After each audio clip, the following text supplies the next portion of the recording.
Jonathan Jackson as well.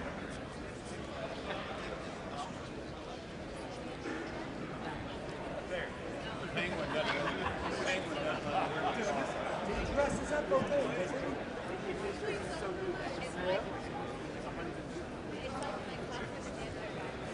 My wife loves this gray suit. I hate it, but I wear it because she's sick of TV. I'm a blazer, man.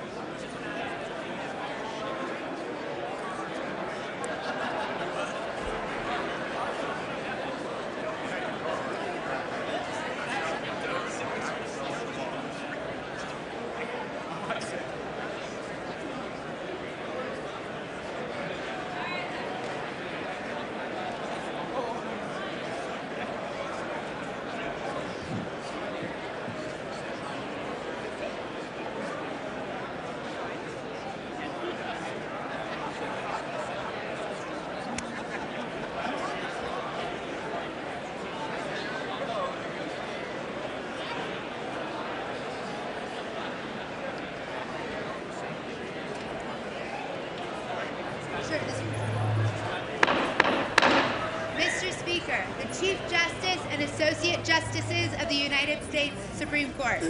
That's great.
Speaker, the President's Cabinet.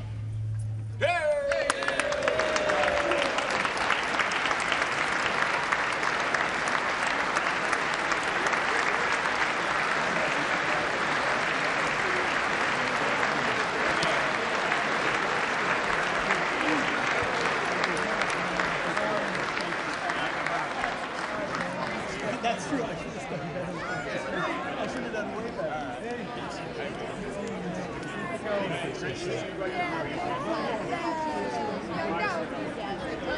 Secretary, can't wait to connect with you. We have so much time. Yes.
Mr. Speaker, the President of the United States.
Thank you.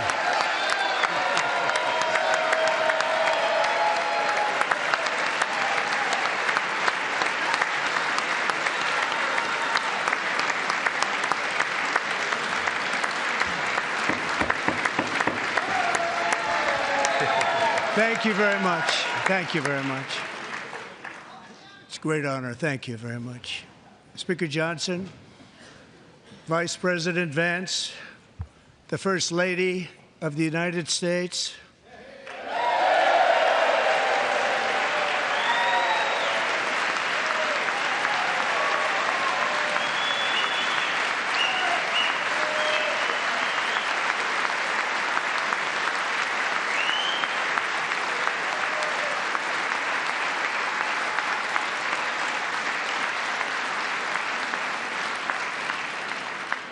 members of the United States Congress, thank you very much. And to my fellow citizens, America is back.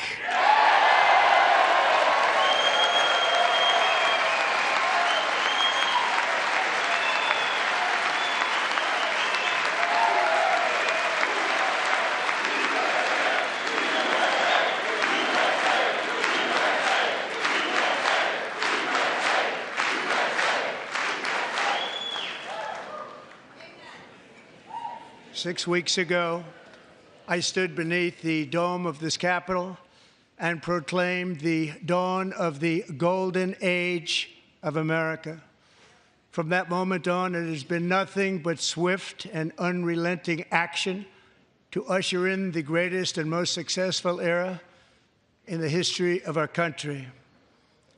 We have accomplished more in 43 days than most administrations accomplished in 4 years or 8 years, and we are just getting started.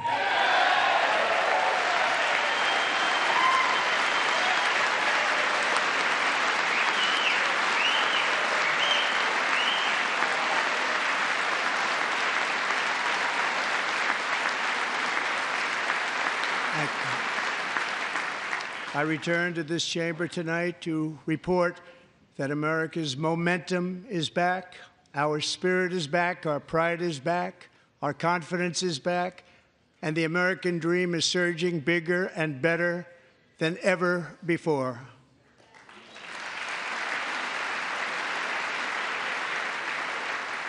The American dream is unstoppable, and our country is on the verge of a comeback, the likes of which the world has never witnessed and perhaps will never witness again. There's never been anything like it. The presidential election of November 5th was a mandate like has not been seen in many decades. We won all 7 swing states, giving us an electoral college victory of 312 votes.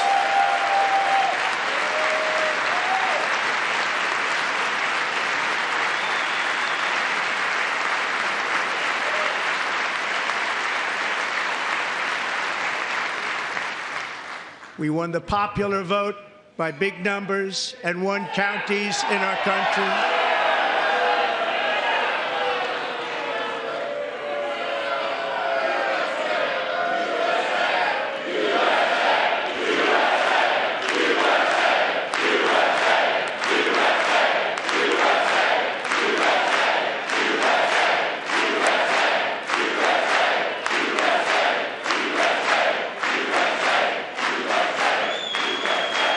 And won counties in our country, 2,700 to 525, on a map that reads almost completely red for Republican.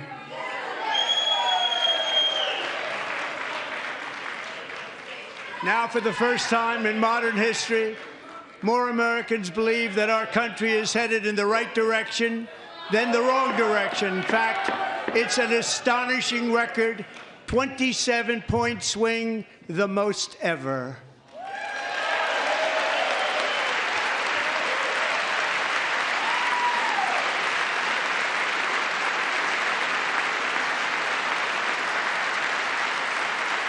Likewise, Small business optimism saw its single largest one-month gain ever recorded, a 41-point jump.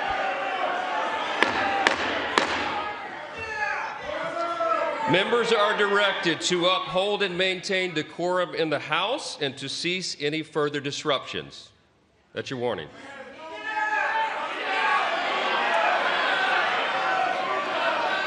Members are engaging in willful and continuing breach of decorum, and the chair is prepared to direct the Sergeant-at-Arms to restore order to the joint session.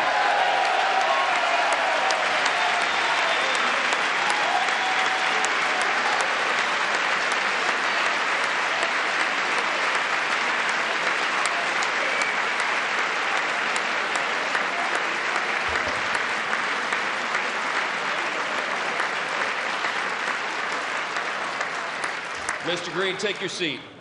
Take your seat, sir. Take your seat. Finding that members continue to engage in willful and concerted disruption of proper decorum, the chair now directs the Sergeant-at-Arms to restore order. Remove this gentleman from the chamber.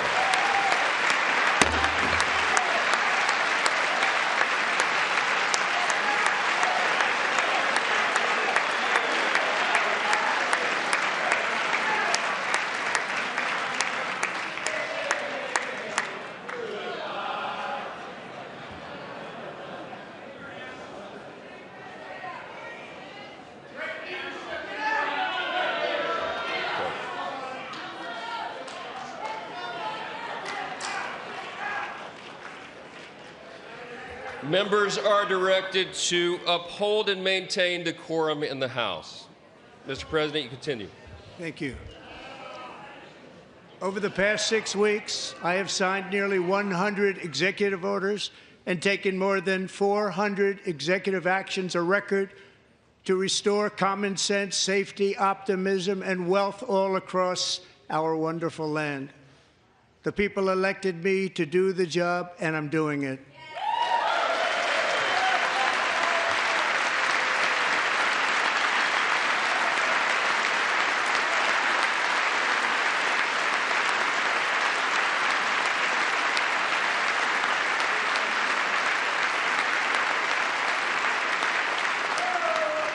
In fact, it has been stated by many that the first month of our presidency, it's our presidency, is the most successful in the history of our nation. By many.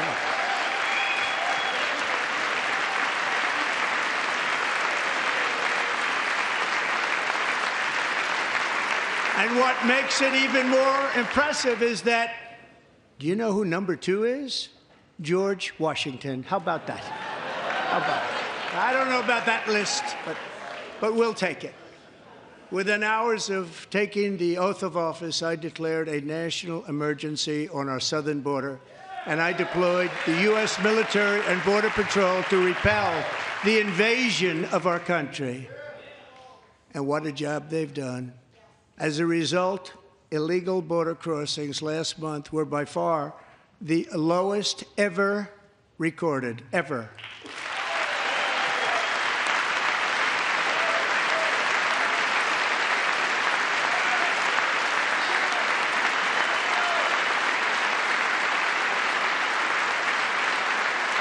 They heard my words and they chose not to come. Much easier that way. In comparison, under Joe Biden, the worst president in American history, there were hundreds of thousands of illegal crossings a month, and virtually all of them, including murderers, drug dealers, gang members, and people from mental institutions and insane asylums, were released into our country. Who would want to do that? This is my 5th such speech to Congress. And once again, I look at the Democrats in front of me, and I realize there is absolutely nothing I can say to make them happy or to make them stand or smile or applaud. Nothing I can do. I could find a cure to the most devastating disease, a disease that would wipe out entire nations, or announce the answers to the greatest economy in history or the stoppage of crime to the lowest levels ever recorded.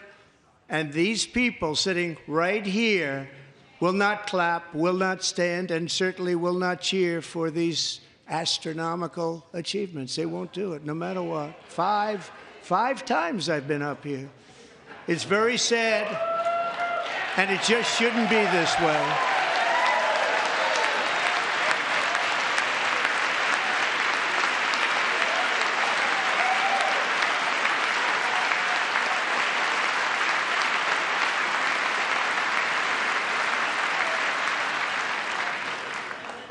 So Democrats sitting before me, for just this one night, why not join us in celebrating so many incredible wins for America? For the good of our nation, let's work together and let's truly make America great again.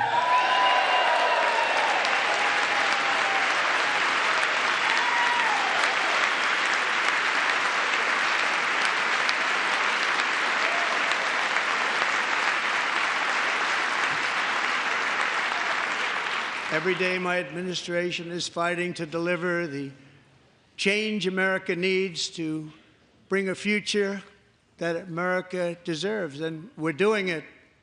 This is a time for big dreams and bold action. Upon taking office, I imposed an immediate freeze on all federal hiring, a freeze on all new federal regulations, and a freeze on all foreign aid.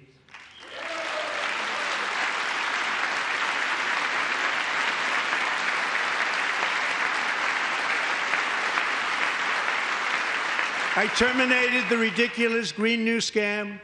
I withdrew from the unfair Paris Climate Accord, which was costing us trillions of dollars that other countries were not paying. I withdrew from the corrupt World Health Organization.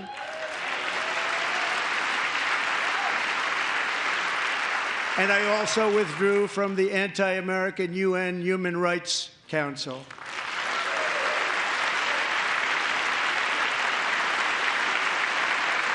We ended all of Biden's environmental restrictions that were making our country far less safe and totally unaffordable.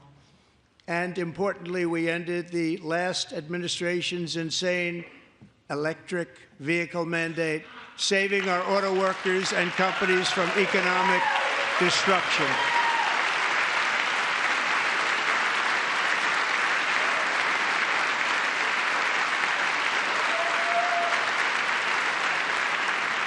To unshackle our economy, I have directed that for every one new regulation, 10 old regulations must be eliminated, just like I did in my very successful first day.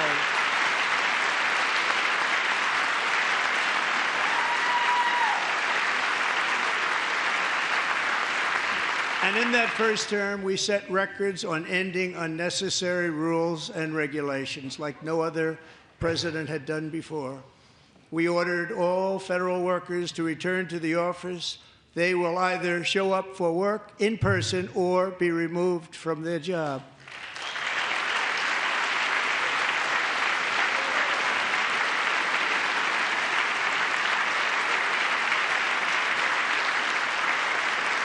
And we have ended weaponized government where, as an example, a sitting president is allowed to viciously prosecute his political opponent, like me. How did that work out? Not too good. Not too good.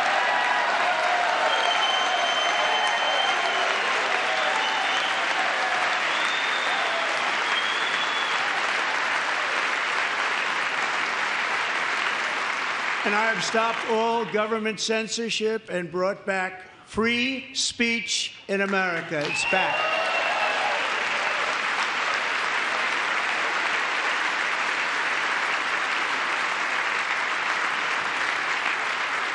And 2 days ago, I signed an order making English the official language of the United States of America.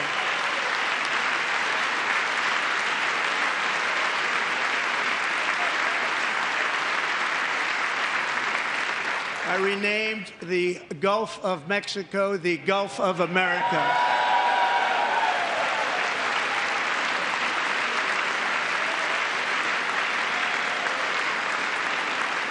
And likewise, I renamed, for a great president, William McKinley, Mount McKinley again. Beautiful Alaska. We love Alaska. We've ended the tyranny of so-called diversity, equity, and inclusion policies all across the entire federal government and indeed the private sector and our military. And our country will be woke no longer.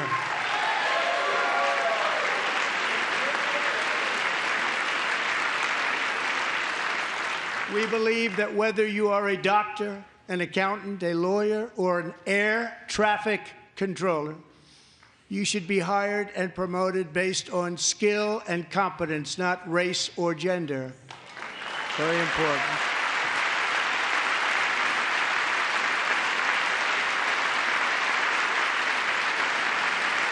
You should be hired based on merit.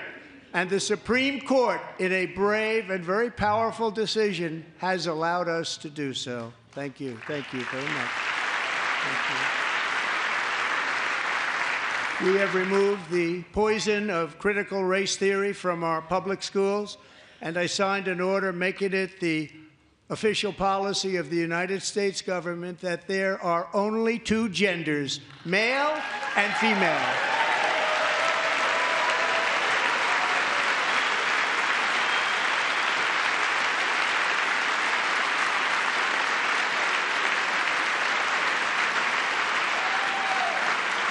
I also signed an executive order to ban men from playing in women's sports.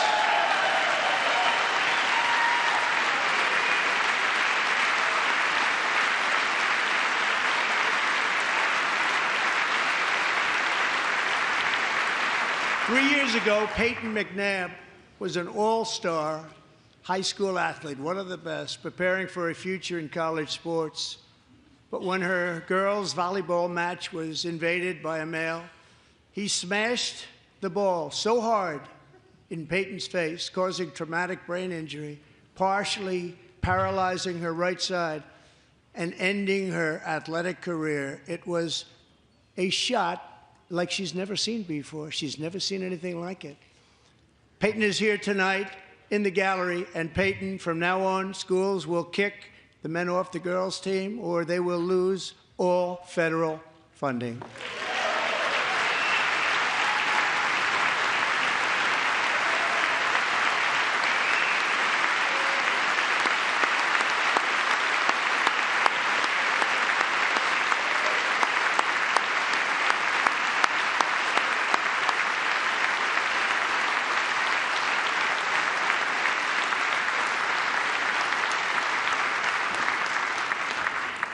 And if you really want to see numbers, just take a look at what happened in the women's boxing, weightlifting, track and field, swimming, or cycling, where a male recently finished a long-distance race 5 hours and 14 minutes ahead of a woman for a new record by 5 hours. Broke the record by 5 hours. It's demeaning for women, and it's very bad for our country. We're not going to put up with it any longer.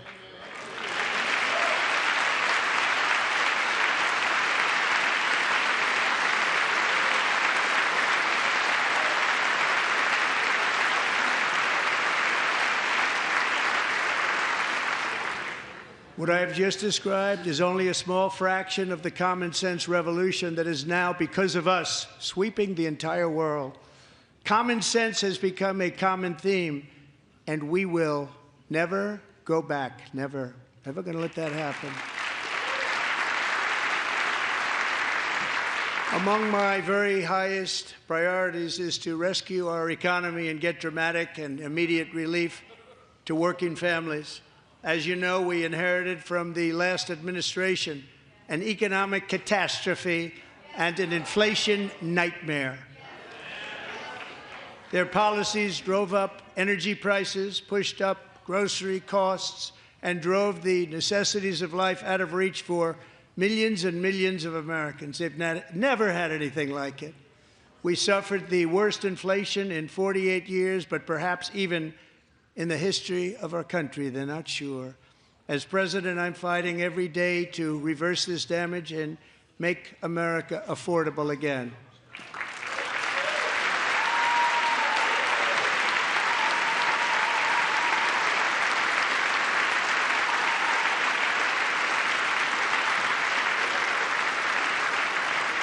Joe Biden especially let the price of eggs get out of control.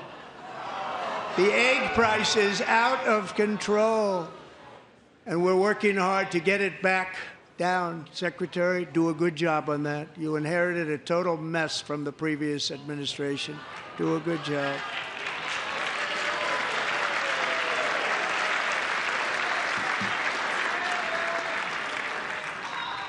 A major focus of our fight to defeat inflation is rapidly reducing the cost of energy. The previous administration cut the number of new oil and gas leases by 95%, slowed pipeline construction to a halt, and closed more than 100 power plants. We are opening up many of those power plants right now.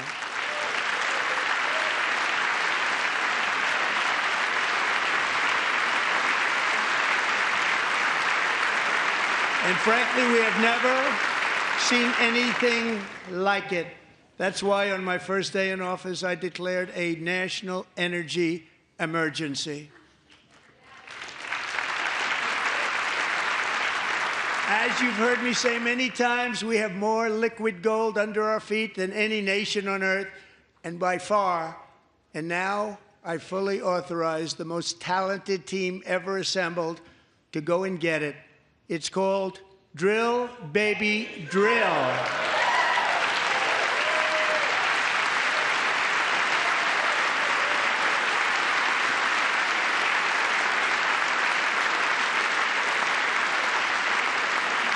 My administration is also working on a gigantic natural gas pipeline in Alaska, among the largest in the world, where Japan, South Korea, and other nations want to be our partner with investments of trillions of dollars each. There's never been anything like that one. It will be truly spectacular. It's all set to go. The permitting is gotten. And later this week, I will also take historic action to dramatically expand production of critical minerals and rare earths here in the USA.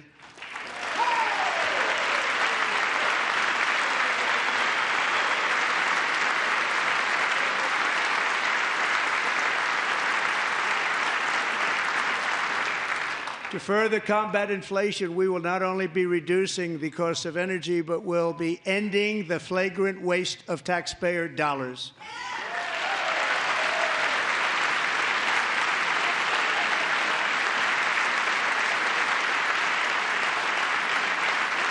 And to that end, I have created the brand new Department of Government Efficiency, GOGE. Perhaps you've heard of it. Perhaps.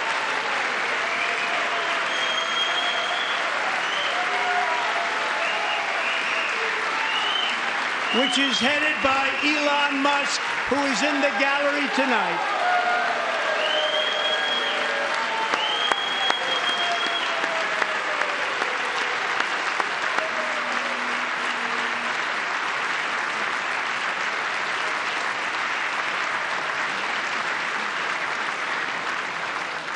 Thank you, Elon. He's working very hard. He didn't need this. He didn't need this. Thank you very much. We appreciate it. Everybody here, even this side, appreciates it, I believe. They just don't want to admit that. Just listen to some of the appalling waste we have already identified. $22 billion from HHS to provide free housing and cars for illegal aliens. $45 million for diversity, equity, and inclusion scholarships in Burma. $40 million to improve the social and economic inclusion of sedentary migrants. Nobody knows what that is. $8 million to promote LGBTQI+ in the African nation of Lesotho, which nobody has ever heard of. $60 million for indigenous peoples and Afro-Colombian empowerment in Central America. $60 million. $8 million for making mice transgender. This is real. $32 million for a left-wing propaganda operation in Moldova. $10 million for male circumcision in Mozambique. $20 million for the Arab Sesame Street in the Middle East. It's a program. $20 million for a program. $1.9 billion to recently created Decarbonization of Homes Committee, headed up, and we know she's involved. Just at the last moment, the money was passed over by a woman named Stacey Abrams. Have you ever heard of her? A $3.5 million consulting contract for lavish fish monitoring. $1.5 million for voter confidence in Liberia. $14 million for social cohesion in Mali. $59 million for illegal alien hotel rooms in New York City. He's a real estate developer. He's done very well. $250,000 to increase vegan local climate action innovation in Zambia. $42 million for social and behavior change in Uganda. $14 million for improving public procurement in Serbia. $47 million for improving learning outcomes in Asia. Asia's doing very well with learning. I don't know what we're doing. We should use it ourselves. And $101 million for DEI contracts at the Department of Education, the most ever paid, nothing even like it. Under the Trump administration, all of these scams, and they're far worse, but I didn't think it was appropriate to talk about them. They're so bad. Many more have been found out and exposed and swiftly terminated by a group of very intelligent, mostly young people, headed up by Elon, and we appreciate it. We found hundreds of billions of dollars of fraud.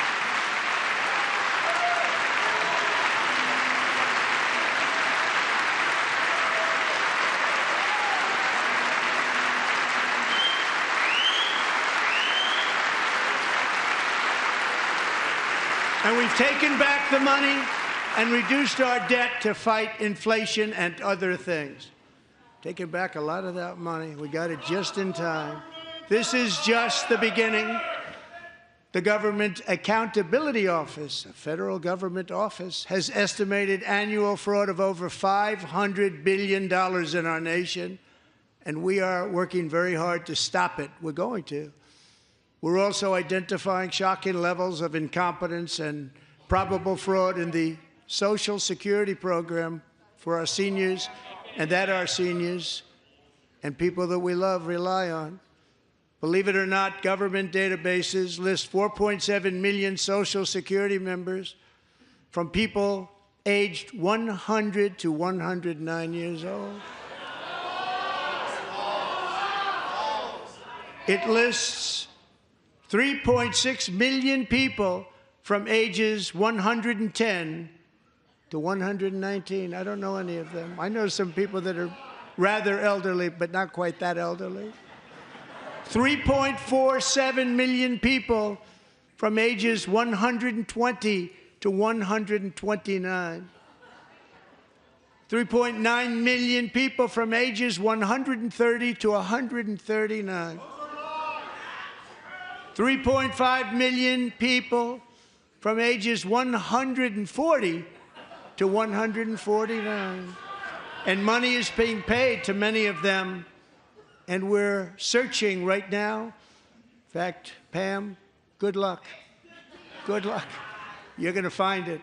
But a lot of money is paid out to people because it just keeps getting paid and nobody does, and it really hurts Social Security and hurts our country. 1.3 million people from ages 150 to 159, and over 130,000 people, according to the Social Security databases, are age over 160 years old. We have a healthier country than I thought, Bobby.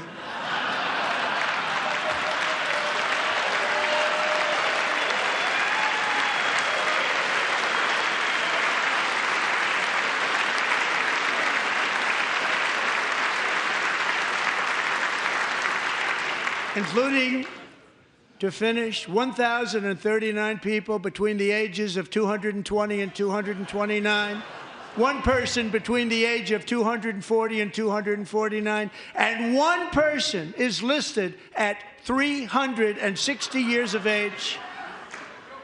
More than 100 years older than our country. But we're going to find out where that money's going, and it's not going to be pretty. By slashing all of the fraud, waste, and theft we can find, we will defeat inflation, bring down mortgage rates, lower car payments and grocery prices, protect our seniors, and put more money in the pockets of American families.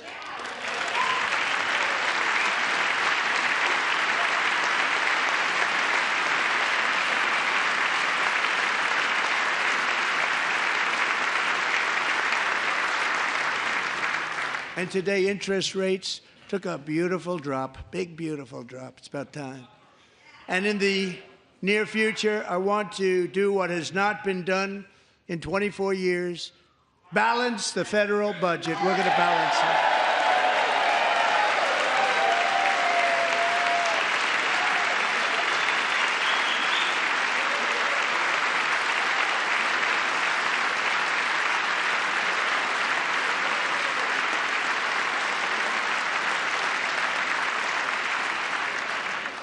With that goal in mind, we have developed in great detail what we are calling the Gold Card, which goes on sale very, very soon. For $5 million, we will allow the most successful job-creating people from all over the world to buy a path to U.S. citizenship. It's like the green card, but better and more sophisticated. And these people will have to pay tax in our country. They won't have to pay tax from where they came. The money that they've made, you wouldn't want to do that, but they have to pay tax, create jobs. They'll also be taking people out of colleges and paying for them so that we can keep them in our country instead of having them being forced out. Number one, at the top school, as an example, being forced out and not being allowed to stay and create tremendous numbers of jobs and great success for a company out there. So while we take out the criminals, killers, traffickers, and child predators who are allowed to enter our country under the open border policy of these people, the Democrats, the Biden administration, the open border insane policies that you've allowed to destroy our country, we will now bring in brilliant, hardworking, job-creating people. They're going to pay a lot of money, and we're going to reduce our debt with that money.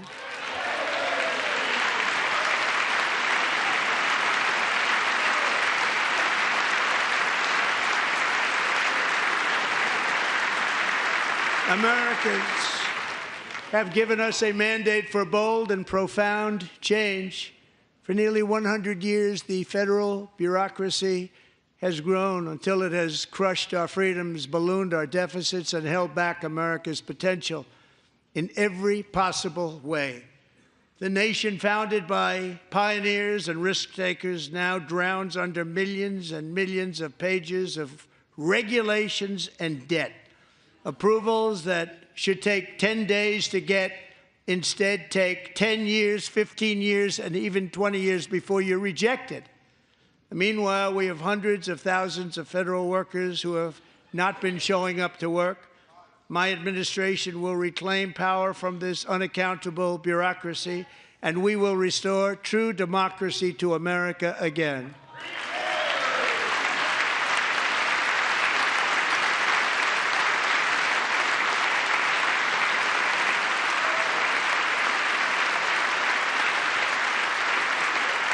And any federal bureaucrat who resists this change will be removed from office immediately. Because we are draining the swamp. It's very simple. And the days of rule by unelected bureaucrats are over.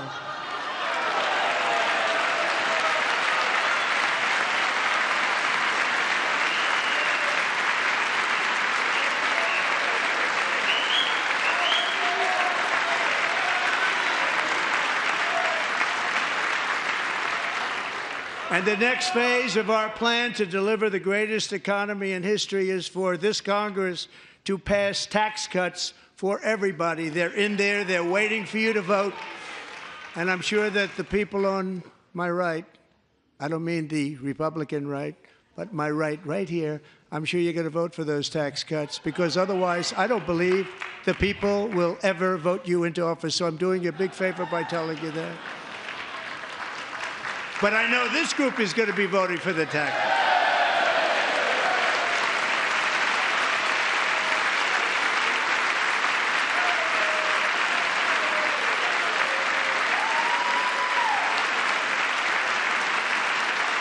Thank you.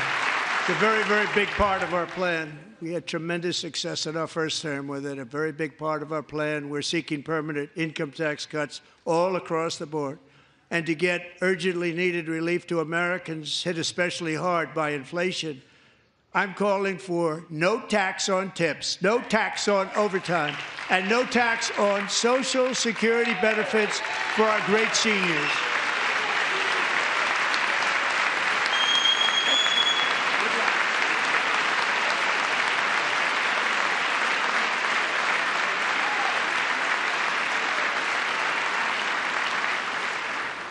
And I also want to make interest payments on car loans tax deductible, but only if the car is made in America.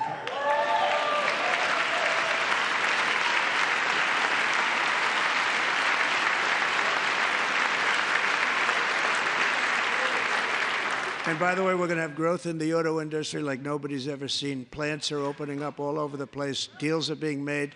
Never seen. That's a combination of the election win and tariffs. It's a beautiful word, isn't it?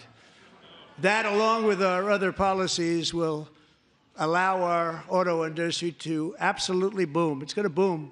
Spoke to the majors today, all three, the top people, and they're so excited. In fact, already numerous car companies have announced that they will be building massive automobile plants in America, with Honda just announcing a new plant in Indiana, one of the largest anywhere in the world.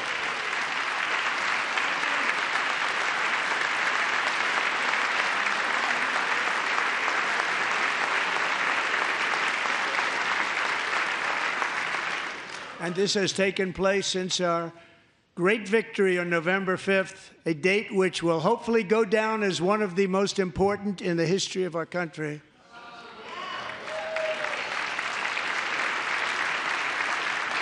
In addition, as part of our tax cuts, we want to cut taxes on domestic production and all manufacturing.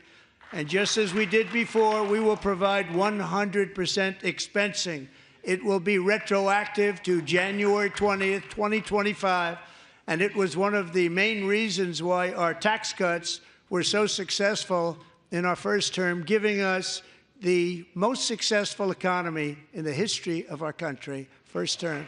We had a great first term.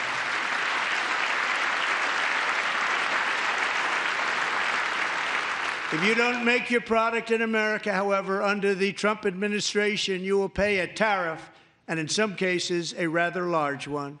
Other countries have used tariffs against us for decades, and now it's our turn to start using them against those other countries. On average, the European Union, China, Brazil, India, Mexico, and Canada, have you heard of them? And countless other nations charge us tremendously higher tariffs than we charge them. It's very unfair. India charges us auto tariffs higher than 100%. China's average tariff on our products is twice what we charge them. And South Korea's average tariff is 4 times higher. Think of that, 4 times higher.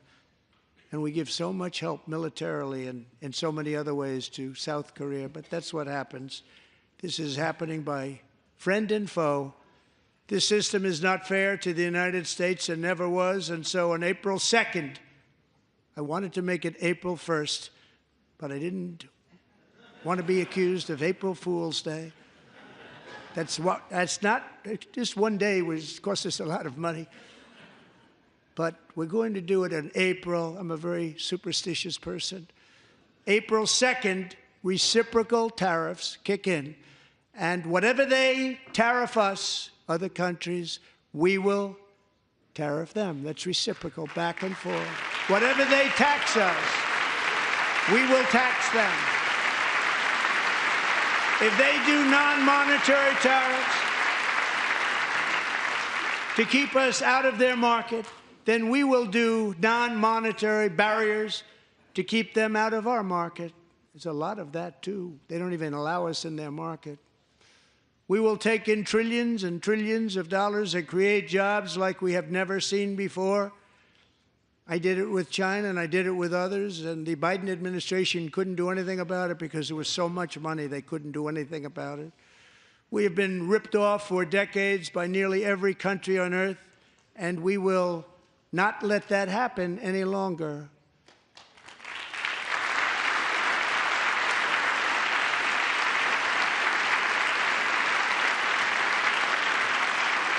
Much has been said over the last 3 months about Mexico and Canada, but we have very large deficits with both of them. But even more importantly, they've allowed fentanyl to come into our country at levels never seen before, killing hundreds of thousands of our citizens and many very young, beautiful people, destroying families.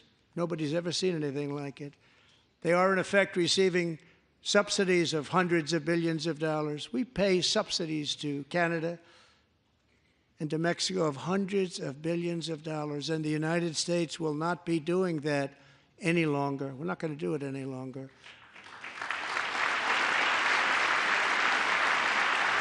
Thanks to our America First policies we're putting into place, we have had $1.7 trillion of new investment in America in just the past few weeks. The combination of the election and our economic policies that people of SoftBank, one of the most brilliant anywhere in the world, announced a $200 billion investment. OpenAI and Oracle, Larry Ellison, announced $500 billion investment, which they wouldn't have done if Kamala had won. Apple announced $500 billion investment. Tim Cook called me. He said, I cannot spend it fast enough. It's going to be much higher than that, I believe. They'll be building their plants here instead of in China. And just yesterday, Taiwan Semiconductor, the biggest in the world, most powerful in the world, has a tremendous amount, 97% of the market, announced a $165 billion investment to build the most powerful chips on earth right here in the USA.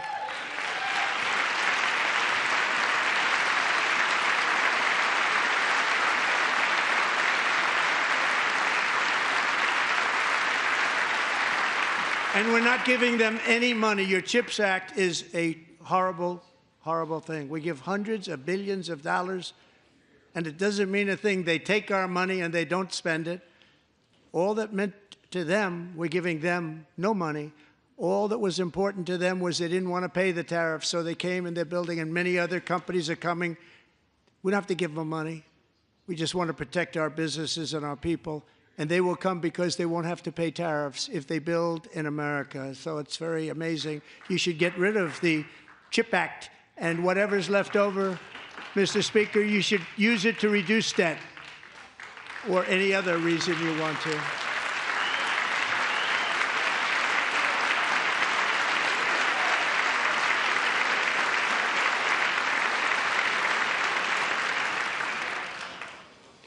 Our new trade policy will also be great for the American farmer. I love the farmer. Who will now be selling into our home market, the USA, because nobody is going to be able to compete with you. because there's goods that come in from other countries and companies. They're really in a bad position in so many different ways. They're uninspected.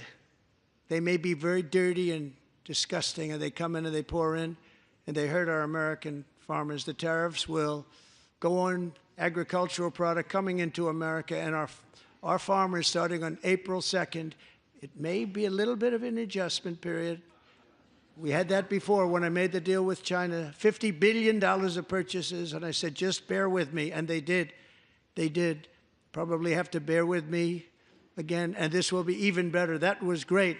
The problem with it was that Biden didn't enforce it. He didn't enforce it. $50 billion of purchases, and we were doing great, but Biden did not enforce it, and it hurt our farmers. But our farmers are going to have a field day right now. So to our farmers, have a lot of fun. I love you too. I love you too. It's all going to happen.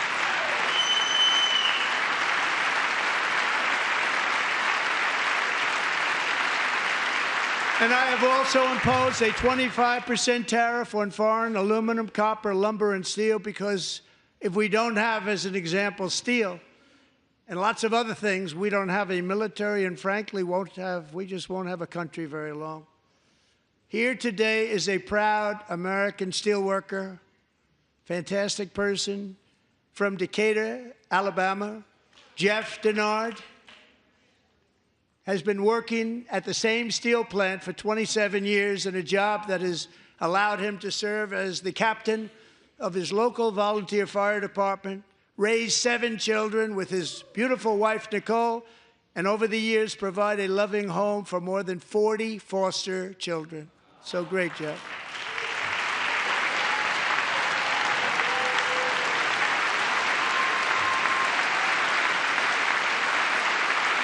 Thank you, Jeff.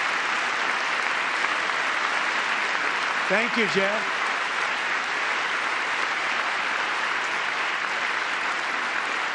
Stories like Jeff's remind us that tariffs are not just about protecting American jobs. They're about protecting the soul of our country. Tariffs are about making America rich again and making America great again, and it's happening, and it will happen rather quickly. There'll be a little disturbance, but we're okay with that. It won't be much. No, you're not. Oh. And look where Biden took us. Very low, the lowest we've ever been. Jeff, I want to thank you very much. And I also want to recognize another person who has devoted herself to foster care community. She works so hard on it. A very loving person, our magnificent First Lady of the United States.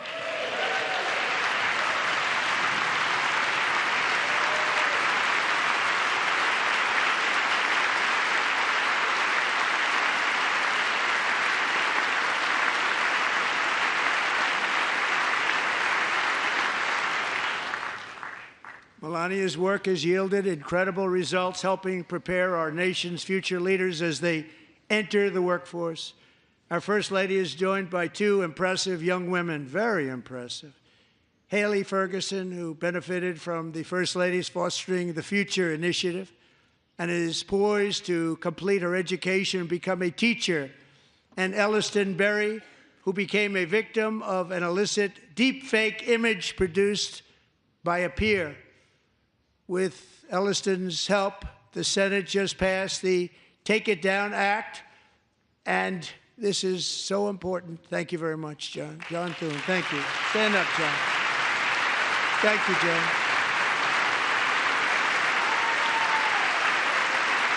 Thank you all very much.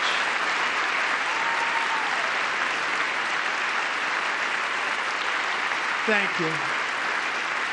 And thank you to John Thune and the Senate. Great job. To criminalize the publication of such images online is a terrible, terrible thing. And once it passes the House, I look forward to signing that bill into law. Thank you. And I'm going to use that bill for myself, too, if you don't mind. Because nobody gets treated worse than I do online. Nobody. That's great. Thank you very much to the Senate. Thank you. But if we truly care about protecting Americans' children, no step is more crucial than securing America's borders. Over the past 4 years, 21 million people poured into the United States. Many of them were murderers, human traffickers, gang members, and other criminals from the streets of dangerous cities all throughout the world. Because of Joe Biden's insane and very dangerous open border policies, they are now strongly embedded in our country, but we are getting them out and getting them out fast.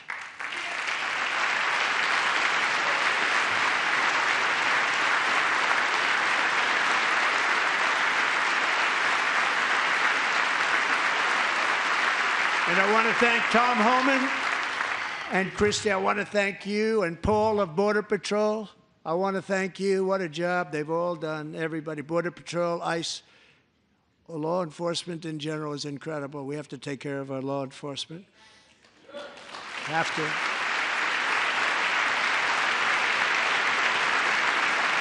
Last year,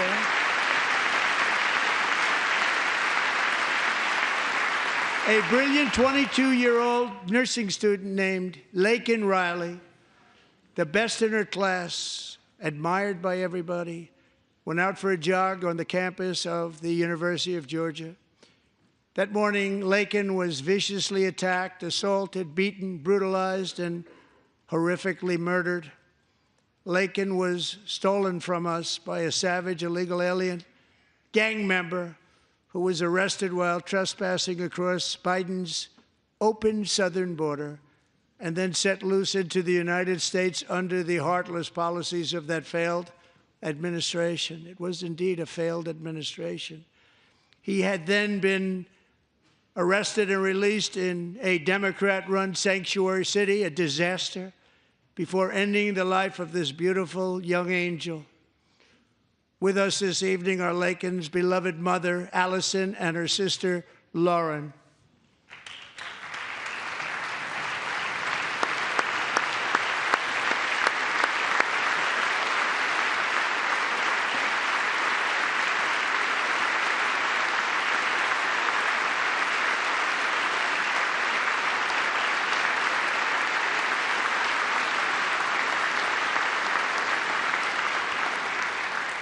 Last year, I told Laken's grieving parents that we would ensure their daughter would not have died in vain.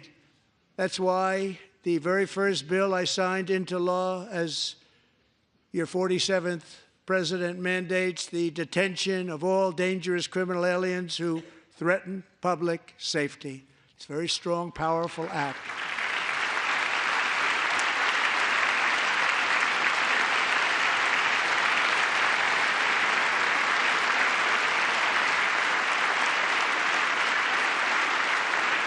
It's called the Laken-Riley Act. So Allison and Lauren, America will never, ever forget our beautiful Laken Hope Riley.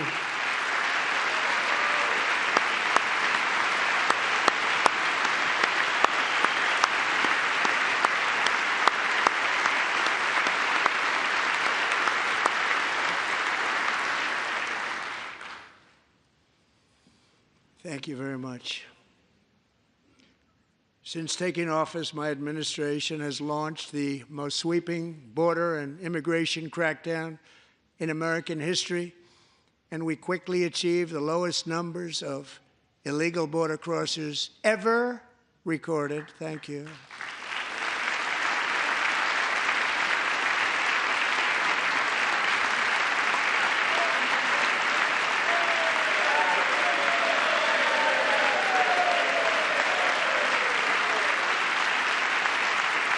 The media and our friends in the Democrat Party kept saying we needed new legislation, we must have legislation to secure the border. But it turned out that all we really needed was a new president.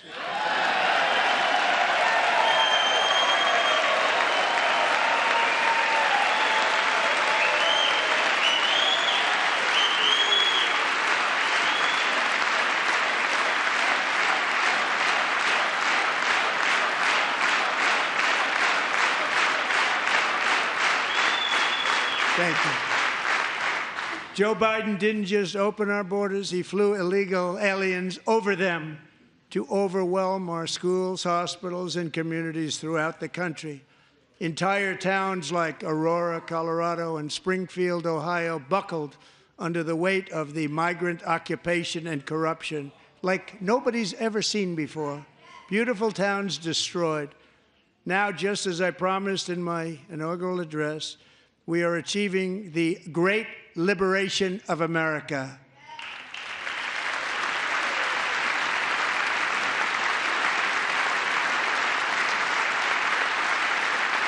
But there still is much work to be done. Here tonight is a woman I have gotten to know, Alexis Nungari from Houston. Wonderful woman. Last June, Alexis's 12-year-old daughter, her precious Jocelyn, walked to a nearby convenience store. She was kidnapped, tied up, assaulted for 2 hours under a bridge, and horrifically murdered. Arrested and charged with this heinous crime are 2 illegal alien monsters from Venezuela, released into America by the last administration through their ridiculous open border. The death of this beautiful 12-year-old girl and the agony of her mother and family touched our entire nation greatly. Alexis, I promised that we would always remember your daughter, your magnificent daughter, and earlier tonight, I signed an order keeping my word to you.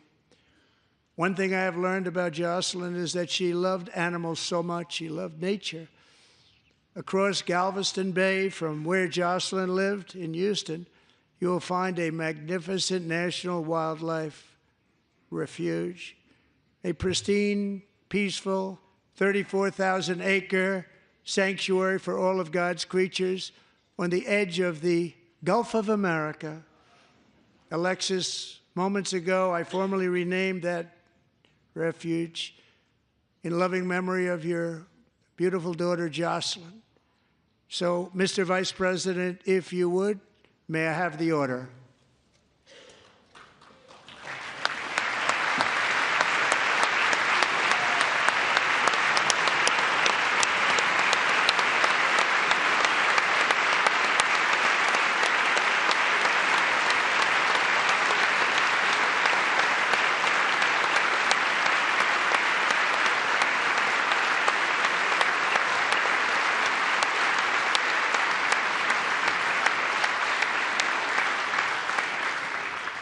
Thank you very much.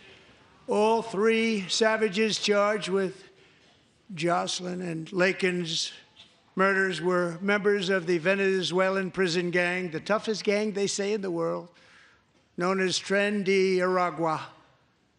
2 weeks ago, I officially designated this gang, along with MS-13 and the bloodthirsty Mexican drug cartels, as foreign terrorist organizations.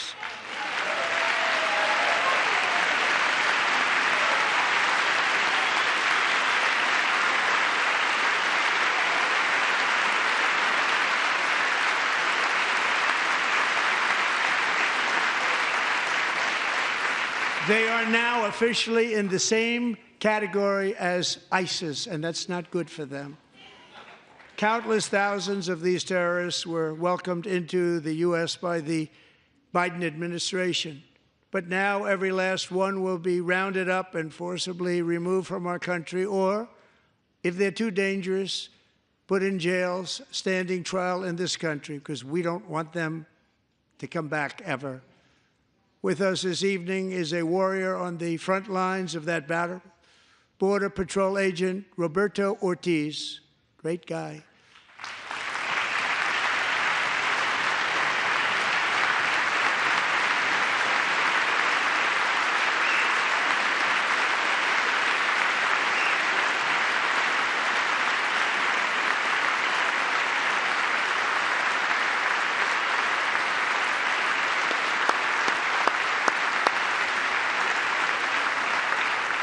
In January, Roberto and another agent were patrolling by the Rio Grande near an area known as Cartel Island. Doesn't sound too nice to me. When heavily armed gunmen started shooting at them. Roberto saw that his partner was totally exposed, at great danger, and he leapt into action, returning fire and providing crucial seconds for his fellow agent to seek safety, just barely. I have some of the prints of that event, and it was not good. Agent Ortiz, we salute you for your great courage and for your line of fire that you took and for the bravery that you showed. We honor you, and we will always honor you. Thank you, Roberto, very much.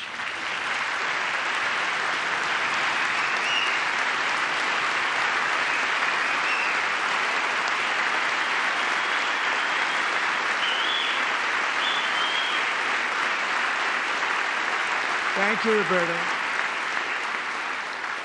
And I actually got to know him on my many calls to the border. He's a great gentleman. The territory to the immediate south of our border is now dominated entirely by criminal cartels that murder, rape, torture, and exercise total control. They have total control over a whole nation, posing a grave threat to our national security.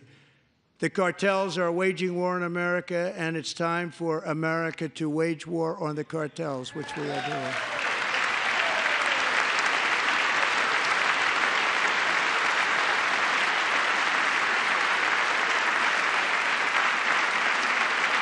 Five nights ago, Mexican authorities, because of our tariff policies being imposed on them, think of this, handed over to us 29 of the biggest cartel leaders in their country. That has never happened before. They want to make us happy.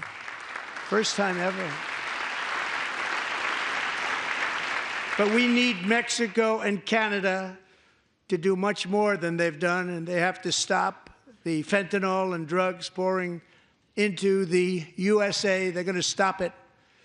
I have sent Congress a detailed funding request laying out exactly how we will eliminate these threats to protect our homeland and complete the largest deportation operation in American history, larger even than current record holder, President Dwight D. Eisenhower, a moderate man, but someone who believed very strongly in borders. Americans expect Congress to send me this funding without delay so I can sign it into law. So, Mr. Speaker, John Thune, both of you, I hope you're going to be able to do that, Mr. Speaker. Thank you. Mr. Leader, thank you. Thank you very much. And let's get it to me. I'll sign it so fast, you won't even believe it.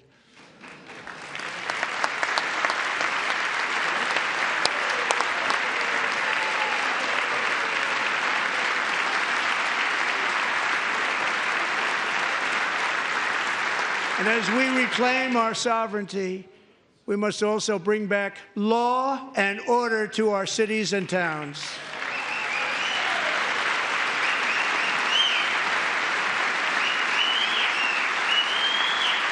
In recent years, our justice system has been turned upside down by radical left lunatics.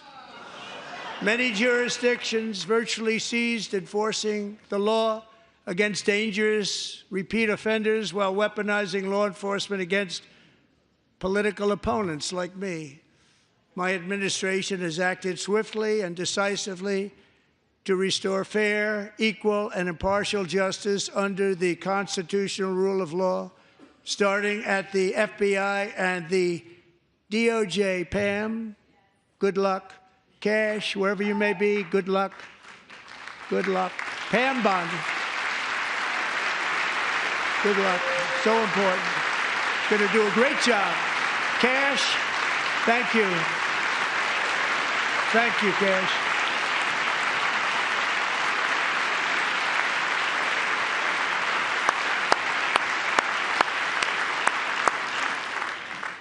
They've already started very strong. They're going to do a fantastic job. You're going to be very proud of them. We're also once again giving our police officers the support, protection, and respect they so dearly deserve. They have to get it. They have such a hard, dangerous job, but we're going to make it less dangerous. The problem is the bad guys don't respect the law, but they're starting to respect it, and they soon will respect it. This also includes our great fire departments throughout the country. Our firemen and women are unbelievable people, and we'll never forget them. And besides that, they voted for me in record numbers, so I have no choice.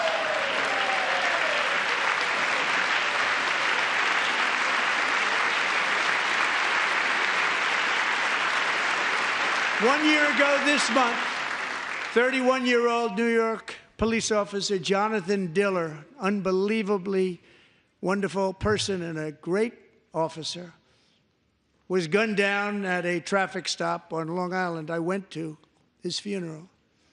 The vicious criminal charged with his murder had 21 prior arrests, and they were rough arrests, too. He was a real bad one. The thug in the seat next to him had 14 prior arrests and went by the name of Killer. He was Killer. He killed other people, they say, a lot of them. I attended Officer Diller's service, and when I met his wife and one-year-old son, Ryan, it was very inspirational, actually. His widow's name is Stephanie, and she is here tonight. Stephanie, thank you very much, Stephanie. Thank you very much.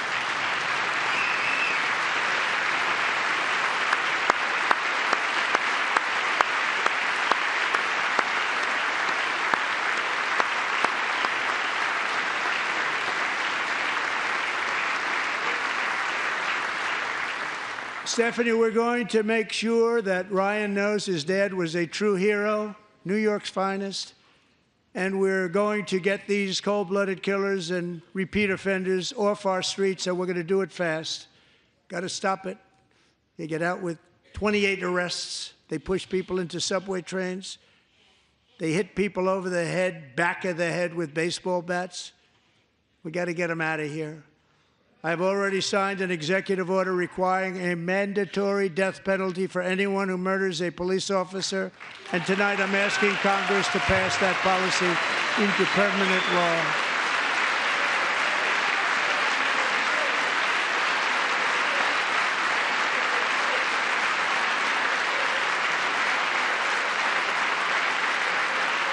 I'm also asking for a new crime bill getting tough on repeat offenders while enhancing protections for America's police officers so they can do their jobs without fear of their lives being totally destroyed.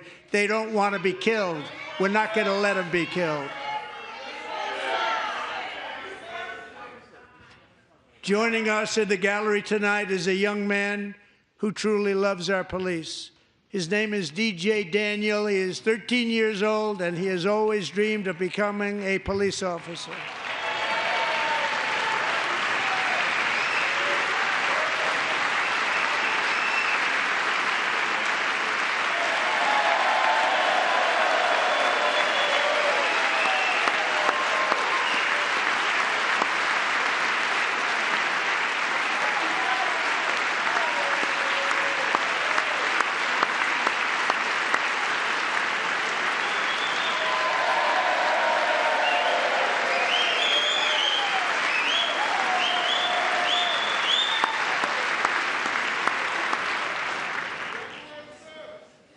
But in 2018, DJ was diagnosed with brain cancer. The doctors gave him 5 months at most to live. That was more than 6 years ago.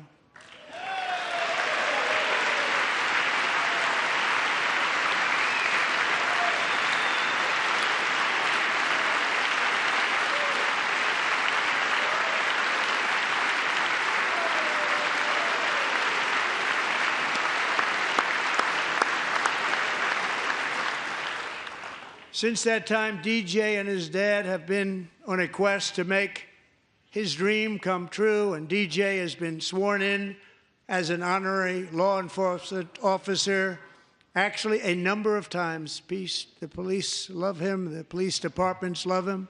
And tonight, DJ, we're going to do you the biggest honor of them all.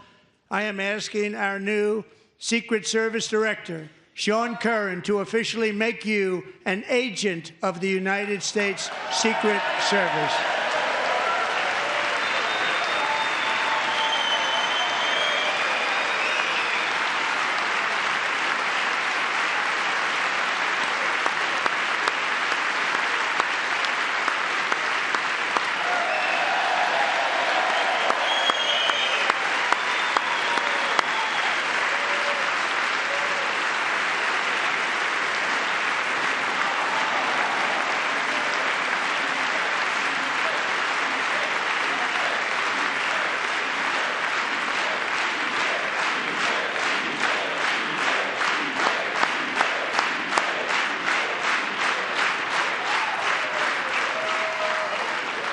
DJ. DJ's doctors believe his cancer likely came from a chemical he was exposed to when he was younger.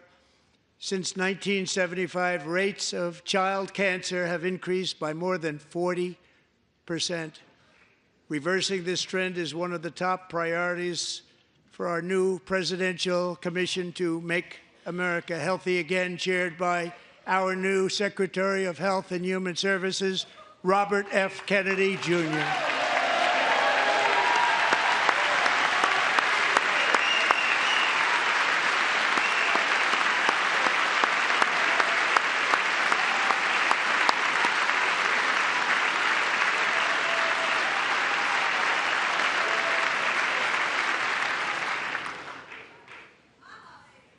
With the name Kennedy, you would have thought everybody over here would have been cheering. How quickly they forget.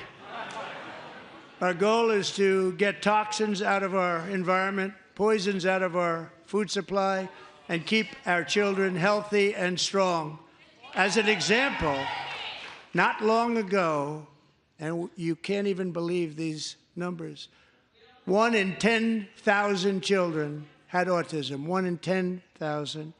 And now it's 1 in 36.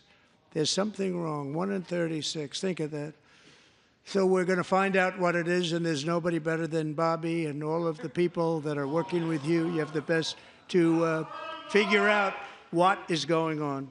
Okay, Bobby? Good luck. It's a very important job. Thank you.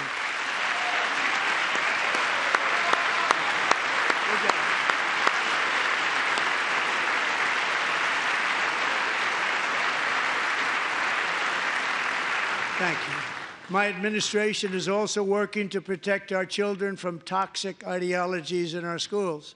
A few years ago, January Littlejohn and her husband discovered that their daughter's school had secretly socially transitioned their 13-year-old little girl.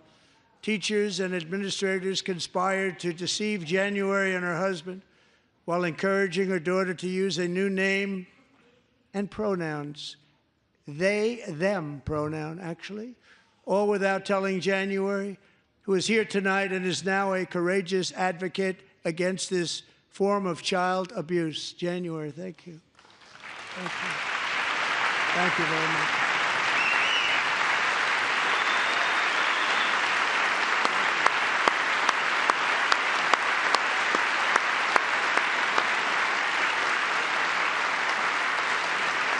Thank you. Stories like this are why, shortly after taking office, I signed an executive order banning public schools from indoctrinating our children with transgender ideology.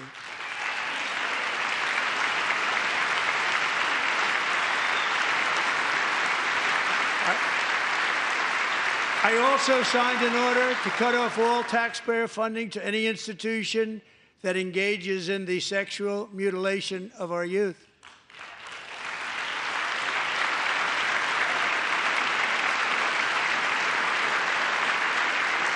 And now I want Congress to pass a bill permanently banning and criminalizing sex changes on children and forever ending the lie that any child is trapped in the wrong body.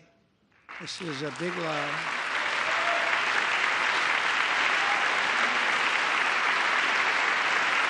And our message to every child in America is that you are perfect exactly the way God made you.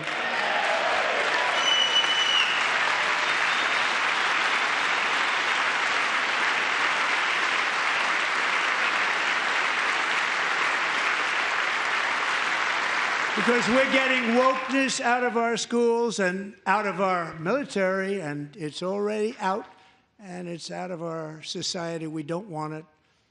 Wokeness is trouble. Wokeness is bad. It's gone. It's gone. And we feel so much better for it, don't we? Don't we feel better? Our service members won't be activists and ideologues. They will be fighters and warriors. They will fight for our country. And Pete, congratulations. Secretary of Defense, congratulations.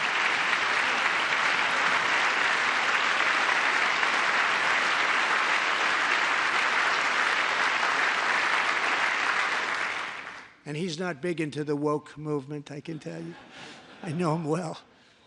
I am pleased to report that in January, the U.S. Army had its single best recruiting month in 15 years, and that all armed services are having among the best recruiting results ever in the history of our services. What a difference.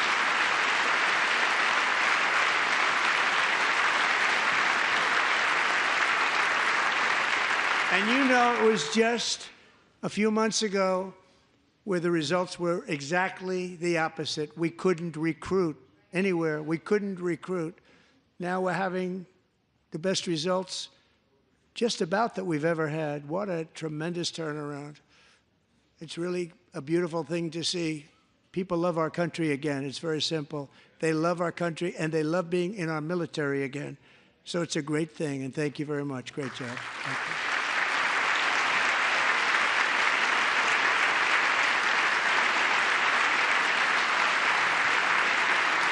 We're joined tonight by a young man, Jason Hartley, who knows the weight of that call of duty. Jason's father, grandfather, and great-grandfather all wore the uniform. Jason tragically lost his dad, who was also a Los Angeles County Sheriff's deputy when he was just a boy, and now he wants to carry on the family legacy of service. Jason is a senior in high school, a 6-letter varsity athlete, a really good athlete, they say, a brilliant student with a 4.46, that's good, GPA. And his greatest dream is to attend the U.S. Military Academy at West Point.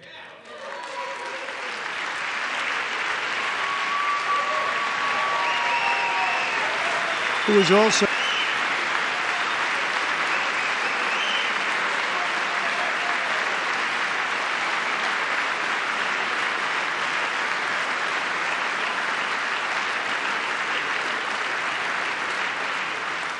And Jason, that's a very big deal getting in. That's a hard one to get into. But I'm pleased to inform you that your application has been accepted. You will soon be joining the Corps of Cadets.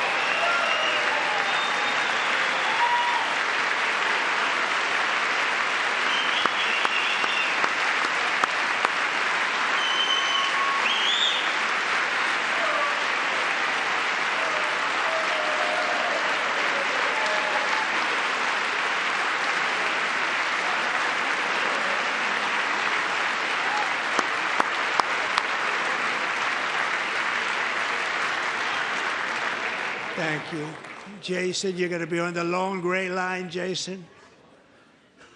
As Commander-in-Chief, my focus is on building the most powerful military of the future. As a first step, I'm asking Congress to fund a state-of-the-art Golden Dome missile defense shield to protect our homeland, all made in the USA.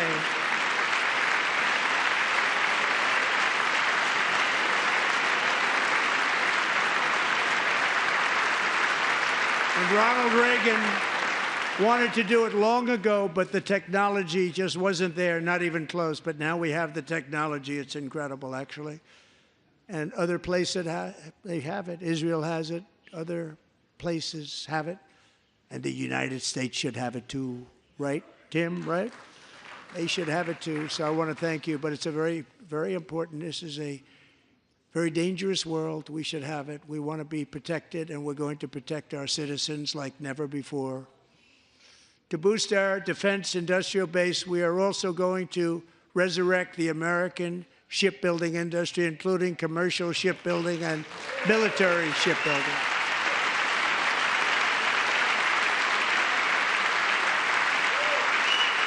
And for that purpose, I am announcing tonight that we will create a new Office of Shipbuilding in the White House and offer special tax incentives to bring this industry home to America where it belongs. We used to make so many ships.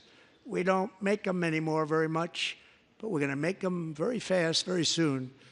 It will have a huge impact. To further enhance our national security, my administration will be reclaiming the Panama Canal, and we've already started doing it.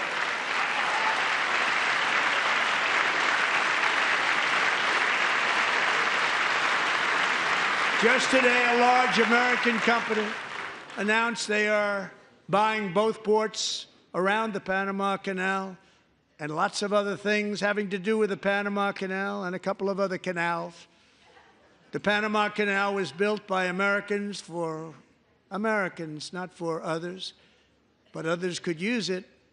But it was built at tremendous cost of American blood and treasure. 38,000 workers died building the Panama Canal. They died of malaria. They died of snake bites and mosquitoes. Not a nice place to work. They paid them very highly to go there, knowing there was a 25% chance that they would die.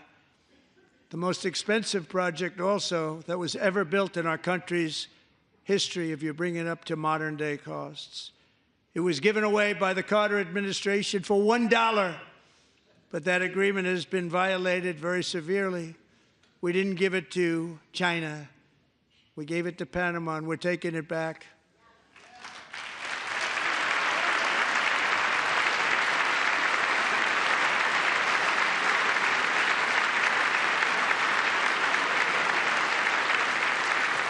And we have Marco Rubio in charge. Good luck, Marco.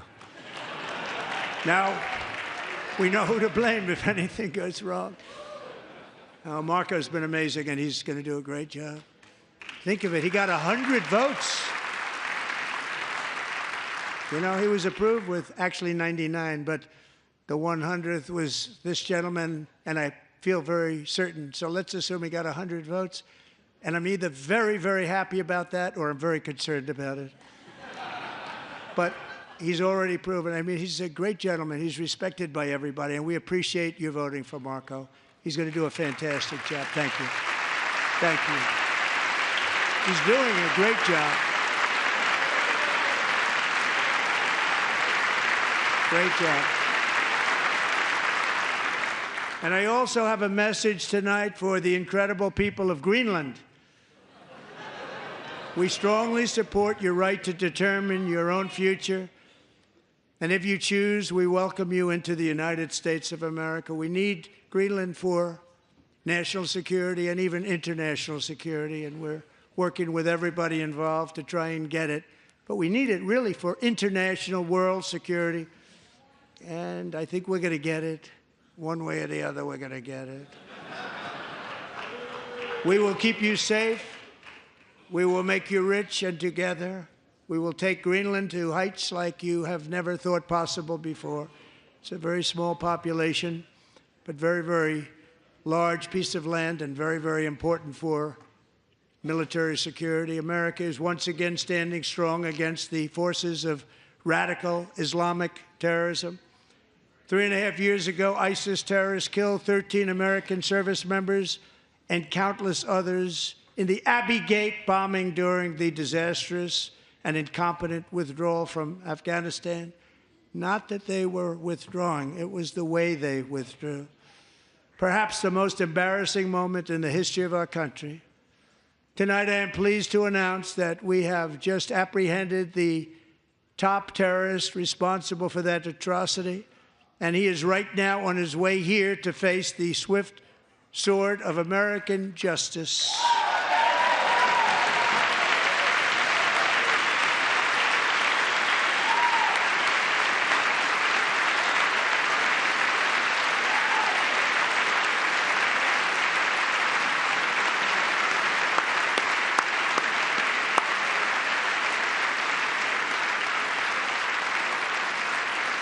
And I want to thank especially the government of Pakistan for helping arrest this monster. This was a very momentous day for those 13 families who I actually got to know very well, most of them, whose children were murdered, and the many people that were so badly, over 42 people, so badly injured on that fateful day in Afghanistan. What a horrible day. Such incompetence was shown that when Putin saw what happened, I guess he said, wow, maybe this is my chance. That's how bad it was. Should have never happened. Grossly incompetent people. I spoke to many of the parents and loved ones, and they're all in our hearts tonight. Just spoke to them on the phone. We had a big call every one of them called, and everybody was on the line, and they did nothing but cry with happiness. They were very happy, as happy as you can be under those circumstances. Their child, brother, sister, son, daughter was killed for no reason whatsoever. In the Middle East, we're bringing back our hostages from Gaza. In my first term, we achieved one of the most groundbreaking peace agreements in generations, the Abraham Accords.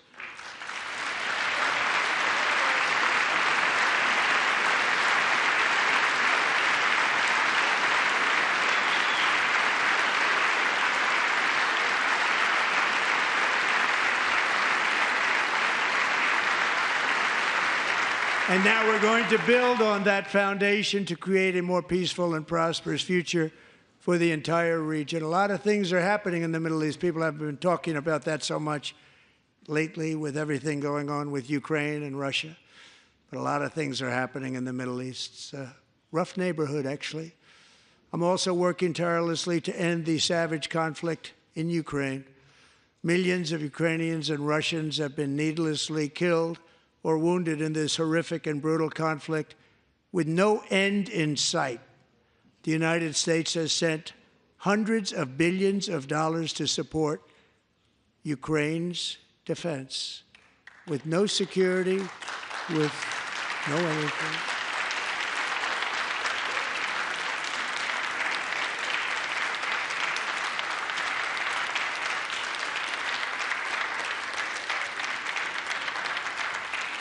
Do you want to keep it going for another 5 years? Yeah, you would say Pocahontas says yes.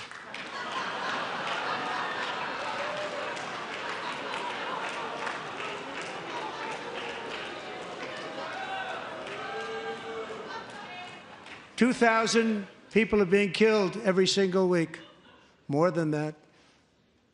They're Russian young people. They're Ukrainian young people. They're not Americans. But I want it to stop.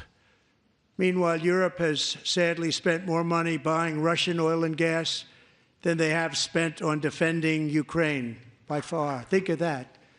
They've spent more buying Russian oil and gas than they have defending. And we've spent perhaps $350 billion, like taking candy from a baby. That's what happened. And they've spent $100 billion. What a difference that is. And we have an ocean separating us, and they don't. But we're getting along very well with them, and lots of good things are happening. Biden has authorized more money in this fight than Europe has spent by billions and billions of dollars. It's hard to believe that they wouldn't have stopped it and said, at some point, come on, let's equalize. You got to be equal to us. But that didn't happen. Earlier today, I received an important letter from President Zelensky of Ukraine. The letter reads, Ukraine is ready to come to the negotiating table as soon as possible to bring lasting peace closer. Nobody wants peace more than the Ukrainians, he said. My team and I stand ready to work under President Trump's strong leadership to get a peace that lasts.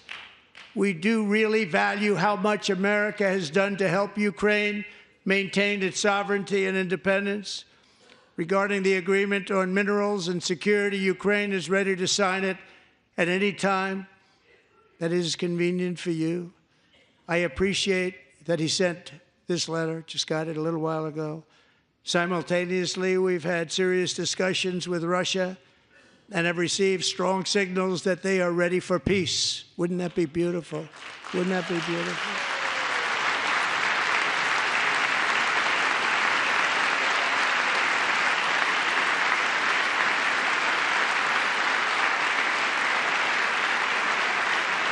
Wouldn't that be beautiful?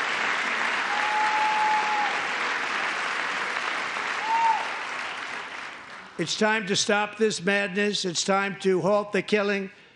It's time to end this senseless war. If you want to end wars, you have to talk to both sides. Nearly 4 years ago, amid rising tensions, a history teacher named Mark Fogel was detained in Russia and sentenced to 14 years in a penal colony. Rough stuff. The previous administration barely lifted a finger to help him. They knew he was innocent, but they had no idea where to begin. But last summer, I promised his 95-year-old mother, Malphine, that we would bring her boy safely back home. After 22 days in office, I did just that, and they are here tonight.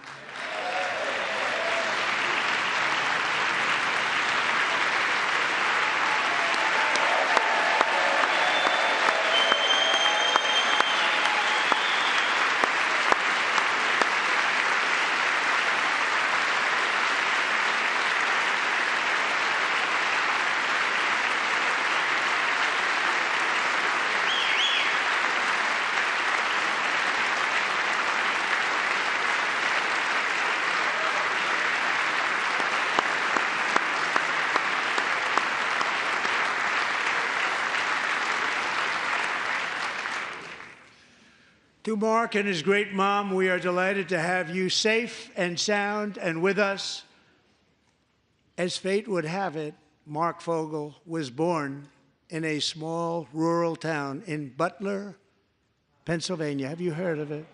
Where his mother has lived for the past 78 years. I just happened to go there last July 13th for a rally. That was not pleasant.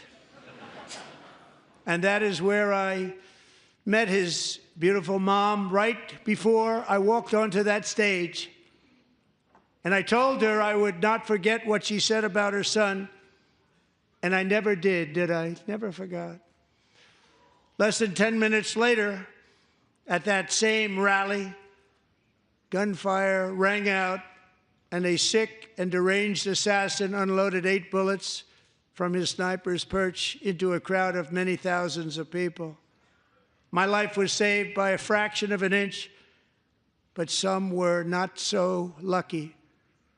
Corey Comparator was a firefighter, a veteran, a Christian, a husband, a devoted father, and above all, a protector.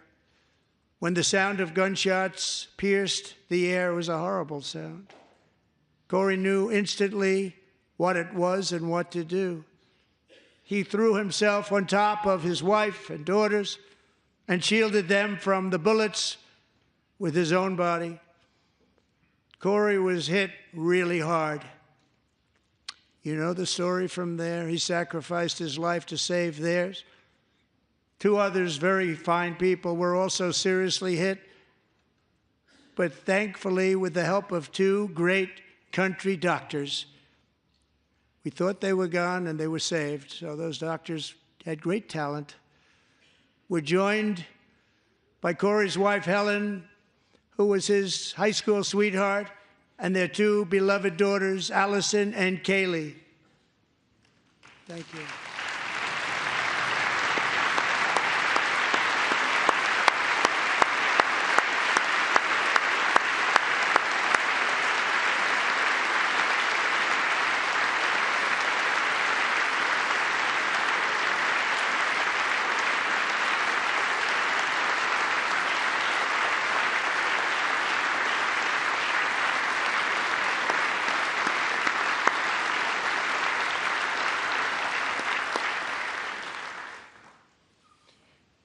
To Helen, Allison, and Kaylee, Corey is looking down on his 3 beautiful ladies right now, and he is cheering you on. He loves you. He is cheering you on. Corey was taken from us much too soon, but his destiny was to leave us all with a shining example of the selfless devotion of a true American patriot. It was love like Corey's that built our country, and it's love like Corey's that is going to make our country more majestic than ever before. I believe that my life was saved that day in Butler for a very good reason. I was saved by God to make America great again. I believe that. Thank you. Thank you.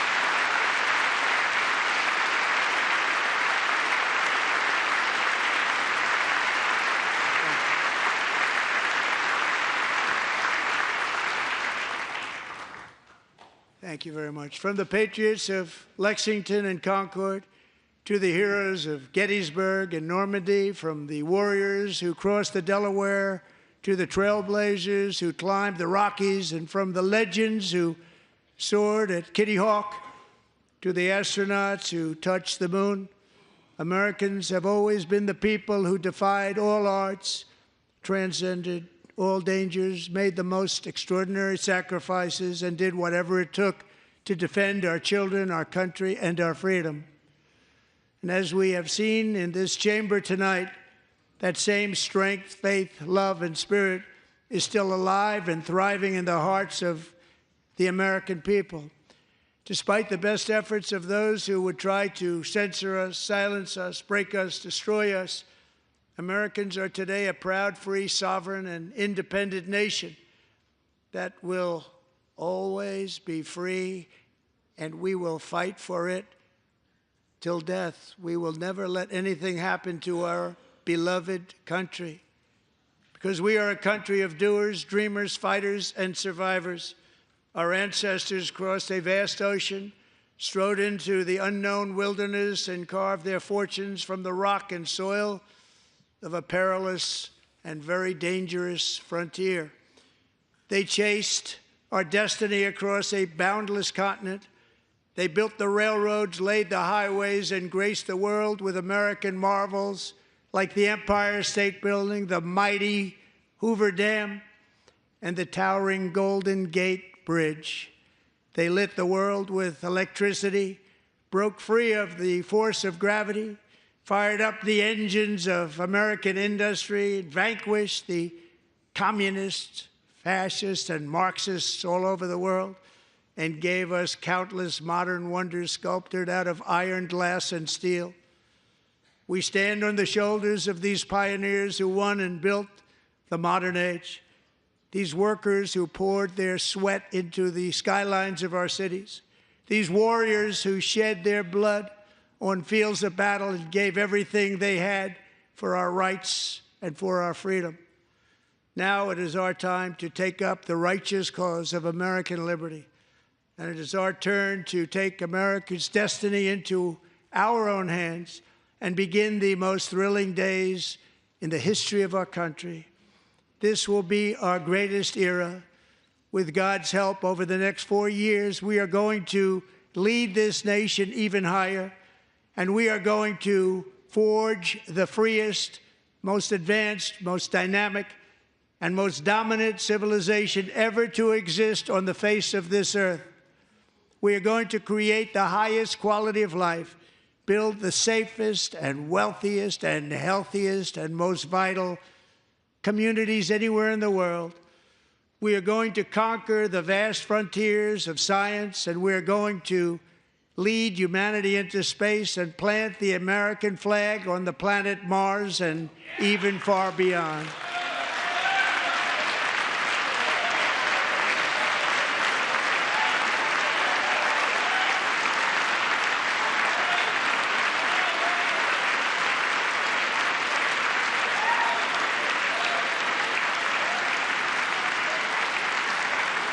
And through it all, we are going to rediscover the unstoppable power of the American spirit. And we are going to renew unlimited promise of the American dream. Every single day, we will stand up and we will fight, fight, fight for the country our citizens believe in and for the country our people deserve.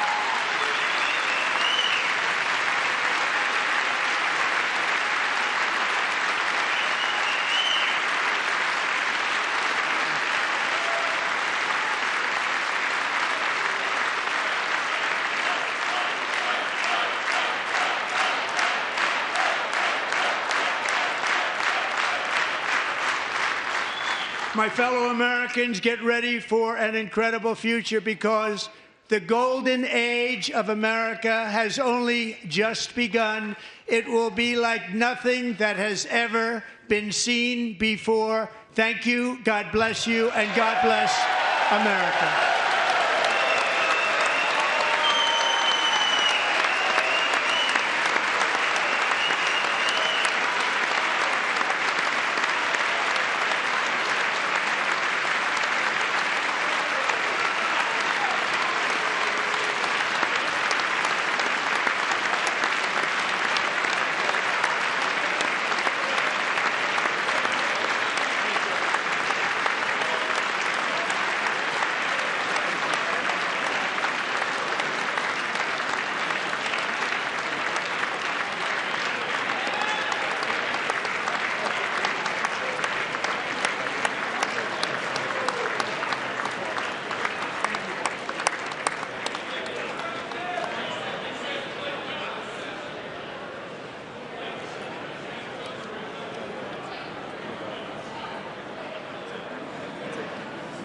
Thank you very much. Great job. Thank you. Great honor. Thank you. Thank you. Get this place going, all right? Thank you, sir. Thank you very much. Great honor. Thank you. Thank you, Mr. President. Thank you very much. Yes, sir. Very much. Thank you very much. Appreciate it. Thank you. I see you soon. Teaching young people to love and Well, I'm trying to. Great guy. Thank you. Best to your family. Thank you. Thank you. Thank you very much. Appreciate it. Howard. Thank you again. Thank you again. Won't forget. So good. So good, sir. Thank you. Terrific, Mr. Really terrific. Really outstanding. Thanks. Thank you. Yes, sir. Thank you. Good job, Mr. President. Thanks. We got you. Great. President, one of your best speeches. Thanks again, Mr. President. Thank you, Mr. President. Thanks for the phone call last night, too. Absolutely. You know that. Thank you very much. I'll do it. Just give me the information. I'm not going to get it, please. Sorry. Thank you, everybody. Great speech. Great speech. Thank you. Best speech ever. Yes. Good. Congratulations. Good job. Can you sign President Roger Williams, thanks for the call. I love Roger Williams. Thank you. You don't have to introduce yourself. Thank you, sir. Mr. President. I know you better than you do, Roger. Thank you so much. My great baseball player. America Good is- job. Great job you're doing. America is back. Thank you so much, Welcome you Mr. back in President. Pennsylvania anytime, sir. They stood for. Thank you all. They stood for another country, not our country. That was phenomenal. It's sir. hard to believe, isn't it? That was fantastic, sir. That was Thank you very much. Thank you. Quick selfie. Mr. President. Good job, Mr. President. Great job. Thank you so much. Great speech. Great speech. Yes, sir. President back in Pennsylvania. Oh, they're just careful. I was saying it all. Absolutely. Good job, Mr. West Virginia loves you. Oh, good. How you doing? All right? Did you get a chance to shake his hand earlier? Do you want me to get a picture of you shaking his hand or anything? You're good. Thank you very much. Let's do bio. Thank you, darling. Great, sir. Thank you. I love you. Best speech on the floor ever. Yeah, it was so good. Thank you. So good. Hey, you rocked it, Mr. President. We're with you, 100%. Crushed. Thank you. Really good. Congratulations. President. Best speech ever. Thank you. It was. Fantastic. Thank you so much. Mr. President, that was a great speech. That was awesome. That was wonderful. It was wonderful. Thank you. Great job. Let's go. Get down to that. You get down. Good luck. Yes, sir. Thank you. It's so great. Thank you, everybody. Good job. Thank you for mentioning God needs to help us. Thank you, Mr. It's President. true. Mr. President. Thank you. Thank you. Great speech. Great speech. Thanks for taking my call. Good luck. My man. Thank you for standing You strong. really triggered those people. Tremendous, Mr. President. Thank Somebody you. did. Thank you so much. Thanks for the beneficial ownership end this week. That was Oh, a good yeah. one. Thanks for mentioning farmers. Well, we love our farmers. Thank you, man. Thank you, Mr. President. You earned this night. Thank you very much. Appreciate it. Worked hard. Thank you, man. Proud of you. Thank you, Mr. President. Thank you so much. Nice. Great again, brother. Thank you. Good endorsement here for you. I did indeed. You better believe it. Very well Good done, sir. endorsement. President, home run. Thank you very much. job. You killed it. Thank you, Mr. President. Thank you, everybody. You did great. Thank you. Good job. Thank you. Great to see you. Slam dunk. You're doing good. Thank you, sir. You did amazing, per usual. Thank you. I'll see you. Thank you. Yes, sir. Thank you. Hey, cheese. Thank you. Love you, Got Mr. it? President. Yes. Thank you, everybody. Look at this beautiful. New congressman from Eastern Washington. We've never met. Oh, Michael that's Baumgartner. great. I was one of Mike Leach's best Oh, friends. that's He thinks good. very highly Mike of you. was, he was great. tremendous. He was a great guy. Great What a speech. great. Thank you. Thank you very much. Mr. Jr., you did a great job. Yeah, thank you very much. Home run, Mr. Yeah, right. President. Home run. Home run. That was a good one. Mr. President, good to see you, sir. Good job. Good job. Thank you very much. Looking good. Look at them. I need to talk to you about some buildings, some public buildings. You let me know. I will. Thank you, sir. Mr. President. Gus, crazy.